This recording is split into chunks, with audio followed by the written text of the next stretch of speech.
ba nag-birthday ka, ma'am? Baka last mo na birthday mo na yan. Tapos magsama-sama yung pamilya nyo, ma'am.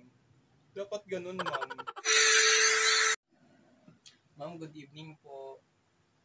Oh yes, ma'am. Ako po, ma'am. Ako po yung may birthday bukas. Naka-schedule po kasi ako 6 to 6 bukas. Pwede po ba akong mag-day off bukas, ma'am? Birthday ko po kasi bukas. Then, magse-celebrate kami ng mga friend ko. Opo, makikita po kami ni Alberto. Opo, yung jowa ko po. At saka si Ker. So, magkikita kami tomorrow. Birthday ko po. Ma'am, pwede po ba ako mag-day off? Yes, ma'am. Papasukan naman po ako, ma'am.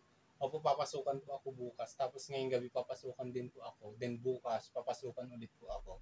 On career. Yes, ma'am. Ba't bawal, ma'am? Papasukan naman po ako, ma'am. Tapos ilalabas na yung kulay brown. Opo. Bawal, ma'am. Madami naman po tayong reliever, ma'am. Birthday ko po kasi yon. Sana maging naman kayo. Dapat kayo madami na mga papasok sa duty ko eh. Kasi alam na nila, nakausap nila ako, ikaw na lang ang hindi. Kasi wala ka po kanina. Nag-out na po ako. Kaya tinawagan ko na lang po ikaw. Ako. Kaya nga po, bakit bawal? Ba't bawal? Grabe naman, ma'am. Birthday ko, ma'am. Sana maunawaan mo ko, ma'am. Hindi dapat ganun, ma'am.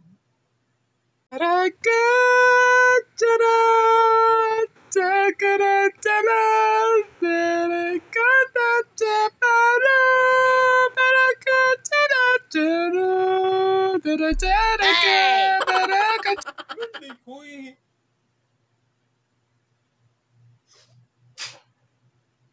Dapat hindi ganun, ma'am. Dapat pinapayagan yung mga ganyan. Kailangan pag may sakit lang, doon lang pwedeng hindi pumasok? Birthday ko yun, ma'am. Dapat ganun, dapat maging compare kayo. Hindi yung ganito. Di ba nag-birthday ka, ma'am? Baka last mo na birthday mo na yan. Tapos magsama-sama yung pamilya nyo, ma'am. Dapat ganun, ma'am.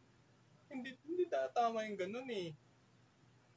Biruin mo, ma'am. Mamaya papasukan ako, tapos bukas papasukan din naman ako ng kasama ko. Tapos papakita niya yung kulay brown. Di ba? Aray ko, tama na nga. Sakit.